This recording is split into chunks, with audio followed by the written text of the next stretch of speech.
My name is Cathleen Harrington, and I was diagnosed with pulmonary hypertension 21 years ago. I was a very active person. I thought I was totally healthy, had never had any other health issues. I was a hiker, biker, runner, went to the gym often, and all of a sudden couldn't walk up a flight of stairs without having to sit down at the top and catch my breath and wait for my heart to slow down before I could move on to what I was going upstairs for. And that was often like 5 minutes. Went to multiple doctors trying to find out what was wrong. I know that I'm one of the lucky ones. I know that it often takes 2 to 3 years to get a diagnosis for pulmonary hypertension because it is such a rare disease. I went to a few doctors. I don't know if I'm lucky from the area I was in. I live just outside of Washington, D.C., and saw a few good doctors that kept narrowing down. The cardiologist said, "It's not your heart. You should see a lung doctor." And luckily, the lung doctor that she referred me to was very much on top of things and did the tests. Still took a few months trying to rule everything else out because he did not want to give me the diagnosis of pulmonary hypertension. Ultimately, he did. Very interesting time. I was just about to get married and was about to go to Costa Rica for our honeymoon. My doctor knew this, and he told me to go enjoy my wedding, enjoy my honeymoon,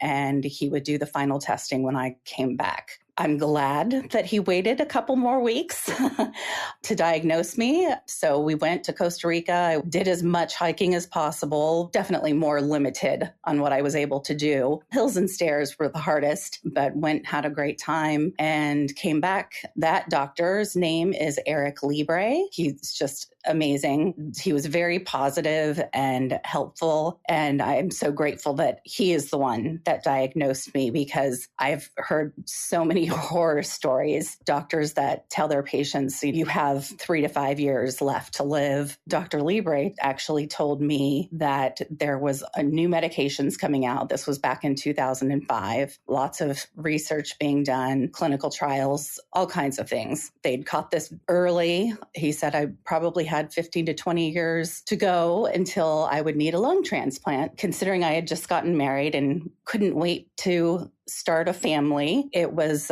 good to hear that I still had a future to look forward to. I was told that it would not be safe to carry a pregnancy. There's a 50-50 chance, typically, at least back then, for the mother to die. We immediately went through channels to start the surrogacy process. And we were able to have a beautiful boy, and then a few years later, a daughter. So was able to live out that dream of being a mom. That's going really well. And that's been one of my main motivations for trying to stay as healthy as I can and staying on top of my illness, just so I can be here as long as I can for them to get to experience everything with them. I did pretty well. I was a school counselor at the time. And another thing that Dr. Libre advised was going part-time because he said stress can make the illness worse, the progression of the illness. I did go part-time. So I was still able to keep my career for another 9 years after I was diagnosed. That was just, for me, the best of both worlds, getting to part-time be home with my son and part-time do the job that I loved so much. After 9 years, my illness was progressing, so I did need to retire at that point. I was okay with that at the time, but it's been a few years now, and I really, really miss working. I really miss working with people in education who are passionate about their jobs and the kids, and hope maybe to get back to that at some point. So I did make it about 13 years before needing the transplant. I was really hoping to hold out for 15, but it was time. So I was evaluated. I had been with the same clinic the entire time, and they're a major transplant clinic. I went through the workup for a lung transplant. That took about 9 or 10 months. And then I was fortunate. I did not have to wait very long for a transplant. My sister came out from the West Coast and brought her 20-something daughter with her, and it came out for a long weekend for a dry run to go through what we would need to do when I got the call that there were lungs available. We just had a great weekend. I took them out to get a massage to thank them for coming and supporting me. And right after our massage, we were sitting having tea at the massage salon, and I got the call. So it had been probably about 2 months that I had been waiting, and I was expecting to wait another 3 or 4 months. It was just a miracle, one of many, the timing of that. I was not expecting to need the lung transplant yet. I knew that I was declining, and I was on oxygen at that time, probably on 2 liters, maybe like 5 with exercise or if I was going shopping or something. But my energy levels were okay, and I just didn't feel that sick. I was in multiple clinical trials during the time that I had pulmonary hypertension. I attended one in Lancaster, Pennsylvania that I would go up to regularly, another at Johns Hopkins, another at NIH. And it was when I was at NIH for that clinical trial that the doctor looked at me and he just said, "It's time. You need a lung transplant." He wasn't kind or gentle about it at all. I was very tired from having to drive up to NIH and, do a whole day of testing and everything. And the nurses offered to push me around in the wheelchair rather than have me walk all over the hospital. And I said, yeah, sure. Why not? This doctor sees me and says, "It's time. You need a transplant." And this is the first time I'd heard. I knew it was a possibility down the road sometime, but to be told it was time, he saw that I looked shocked and he said, "Look at you. You're in a wheelchair." And I also probably looked as exhausted as I was that day.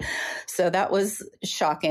I called another one of my friends with pulmonary hypertension, Lena McDowell, and cried to her my whole drive home. She was very supportive and, she knew that she would be in the same shoes someday. So she supported me and tried to comfort me and help me come to terms with it. It is scary thinking about needing a lung transplant. You never know how it's going to go, if you're going to survive the surgery or if there are going to be complications. I have lost friends that have had transplants. That's very difficult, but mine came off without a hitch, I guess you'd say. It was a no-brainer in that I had young children. I was definitely not going to give up the opportunity to continue to be here. And also, looking forward to maybe being able to hike again someday or go for a run. So got the call. The transplant went well. I was in the hospital for 17 days, I believe, after the transplant, and have had a couple of episodes of rejection that they have treated. They changed up my medicine last year, and I don't know if this is what started it, but I was in rejection a month later. They treated me, but slowly.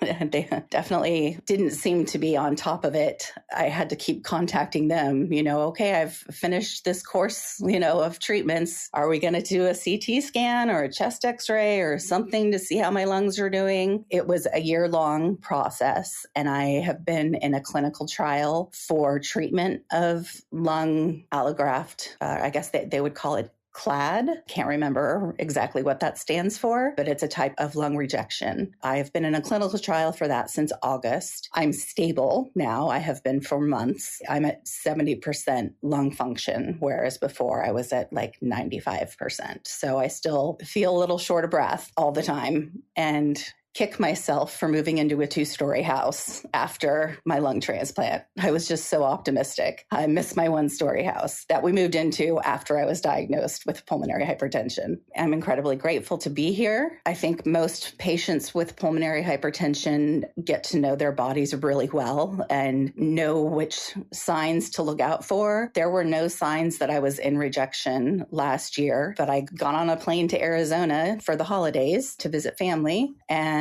noticed I was feeling short of breath on the plane. I think the next day I went to the drugstore and got a pulse oximeter that I had them at home, but we were on vacation and I hadn't needed to use it for quite a while, so I didn't pack one. I used it throughout the week I was there, just, checking here and there, and noticed that my oxygen was dropping, not extremely, but a few points, and used it on the flight home. I got to about 87, 88% while flying, and I had been flying with oxygen prior to my transplant flew to Paris with oxygen. Actually, as a side note, I did a lot of traveling before we had our kids. We took an international trip every year. I didn't need oxygen at first, but eventually I did, but that didn't stop us. Went to Spain with my son when he was 3, went to Italy, Costa Rica, as I mentioned, went on a few cruises. There is definitely life with pulmonary hypertension. And even after, haven't traveled as much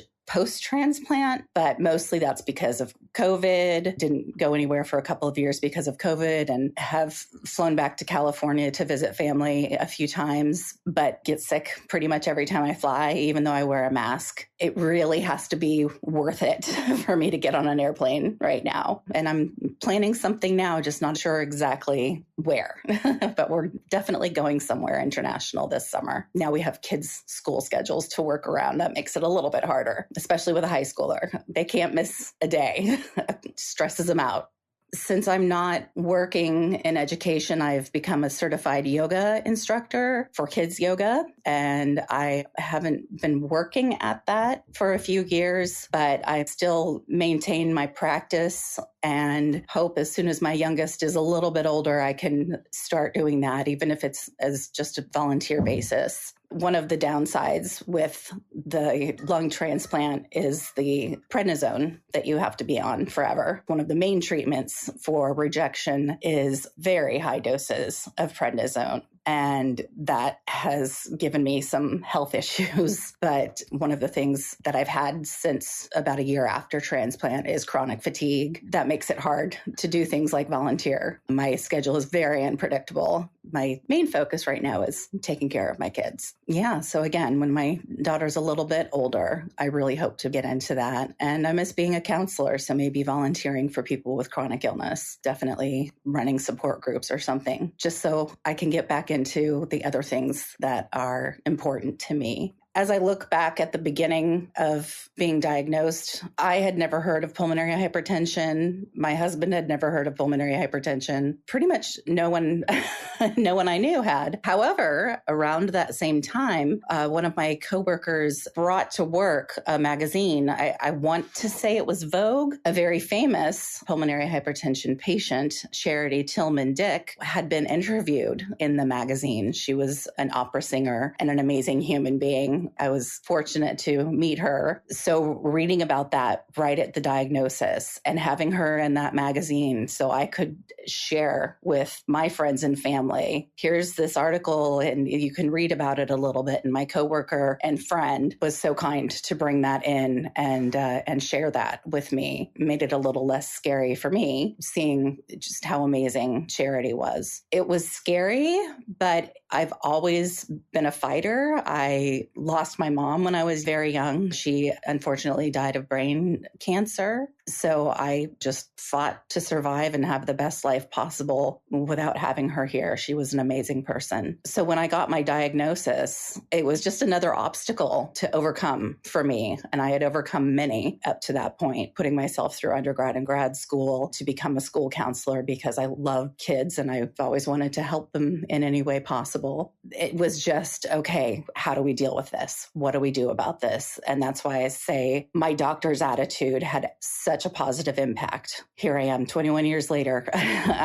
He was right that I would still be here 20 years later. But it was incredibly devastating to hear that I would not be able to carry a pregnancy. But again, another obstacle. I looked into surrogacy. I found a surrogacy agency nearby, met with a couple of high-risk pregnancy doctors. All of my doctors said that I should in no way attempt to carry a pregnancy. Again, I think that things have changed a little bit. Some people are doing it successfully now. That was devastating and hard, but it was just another obstacle to overcome. And I did that. And the progression of the disease was so slow that being able to work for another 9 years was just such a blessing. And I'm so glad that that worked out. I do miss working a lot.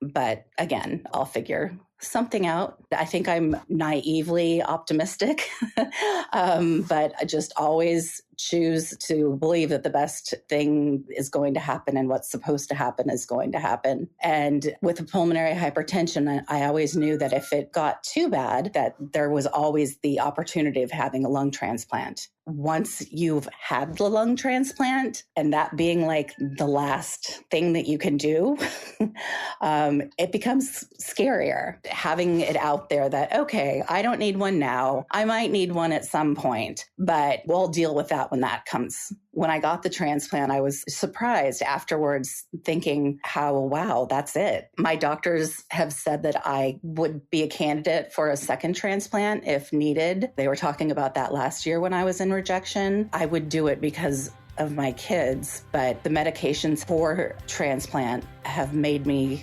sick in other ways. The first time I went through it, it was not terrible. Like I said, I wasn't in the hospital more than a couple of weeks. The healing, it takes probably a year to start feeling like yourself again. But then I started having other health issues. And so having another transplant, I'm like, ugh, I've already got all these other issues. What is another lung transplant going to do to me? So it's scarier. It's scarier to think about that now. I'm praying that I'm one of those lucky ones that make it to 30 or 35 years. I know someone who's at 35 years post-transplant. And I know a number of people who have gotten second transplants and are doing okay. But I just really hope to not have to make that decision again.